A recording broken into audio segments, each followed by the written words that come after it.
And here today, we're going to basically launch a really exciting competition to basically, hopefully, mobilize youth around the world behind a good deal in Paris in December. I'm Nick Nuttall. I'm the spokesperson for the UNFCCC, as we like to call it. And I'm going to hand over now to Miro, who's going to explain what the competition's all about. Thanks, Miro. So, dear young people who will see this video in the weeks and months ahead, welcome to this launch of the 2015 Global Challenges Youth Music Contest. So some information why we are doing this. Of course, this is a unique year that we have now with this post-2015 agenda and COP21 negotiations. But in order to make this really work, we need everybody on board. We need a lot of social energy. We need people to understand what the United Nations system is doing. And here music can play a great role and really getting everybody on board. Music is the universal language of humanity. It builds bridges between the hearts and minds of the people, and it inspires action. And therefore, COP21 is a good place to start a new journey of humanity based on music and youth engagement.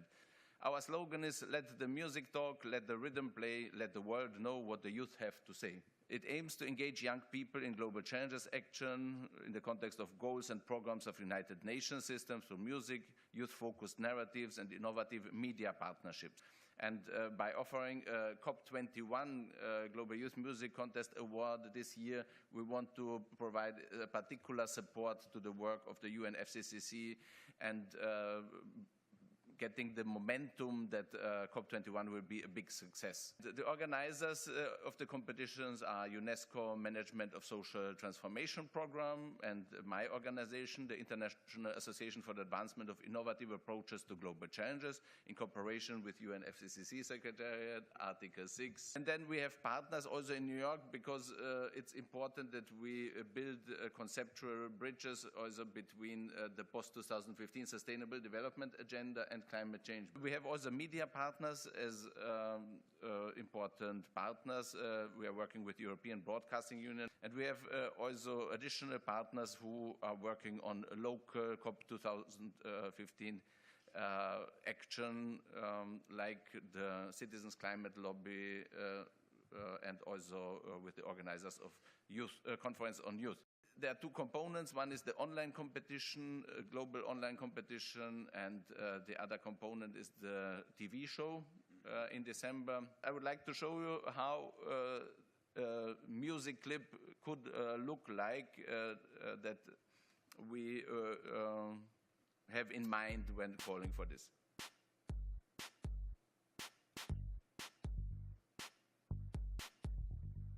CO2 in our atmosphere is rising exponentially. We gotta curb emissions or we could die out potentially. Water wars and sinking shores if we don't make the changes. And that's just some of what's to come in unexpected ranges. But it's not all just doom and gloom. There's something to be done here. The young, the old, the hot, the cold, we all got our reasons, yeah.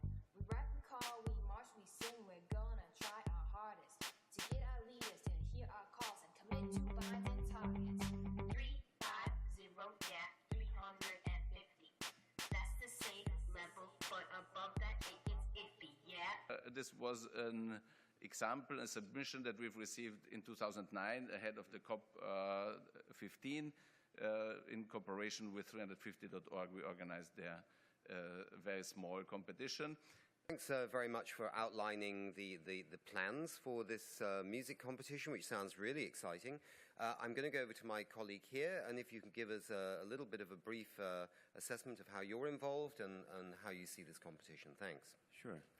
So I'm Joe Robertson. I'm the Global Strategy Director for Citizens Climate Lobby, and we have something called the Pathway to Paris project. So this is an effort to do what we do in local communities around the world, engaging citizens in policy. And part of what we're trying to do for Paris is bring people from around the world into what we call work stream teams. There's going to be a lot of information flowing back and forth, reporting out from the COP and reporting in from the rest of the world, so that the landscape of information is actually being shaped by people from everywhere. One of the things that we see in this contest as so important is that there's an opportunity to introduce people around the world, especially young people, to the importance of the COP21, the importance of the UNFCCC process, and to opportunities for leadership and action going forward. What we see as a great opportunity in terms of the media availability, the visibility of this event, and the creative energy going into it from young people everywhere around the world is that out of that comes mobilization. And the mobilization isn't just for education and awareness, it's for empowerment and action. Getting people engaged with each other, getting them engaged with the political process itself, and actually beginning to give them a role. And what we would like to see is when Citizens Climate Engagement Network is launched, also during the COP21, and then begins to work around the world, you see opportunities for young people to actually mobilize by getting directly involved in science, education, policy, innovation, and supporting the ongoing political process.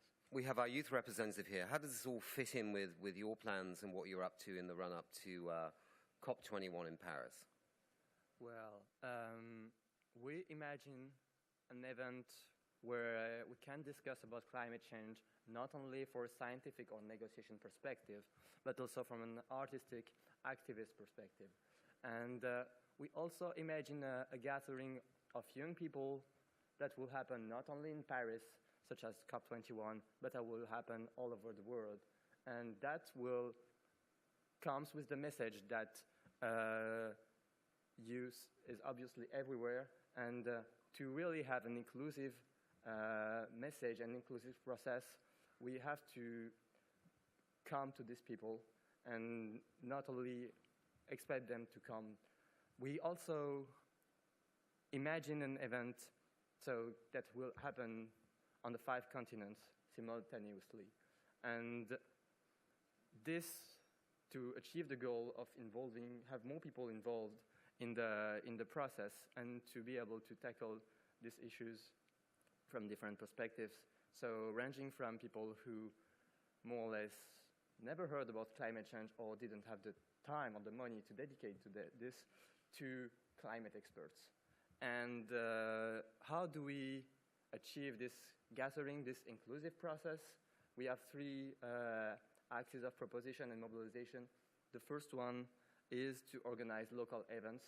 So COI, the 11th Conference of Youth, which is the event we are planning from the 26th to the 28th of November 2015 in Paris area, will also happen and all over the world.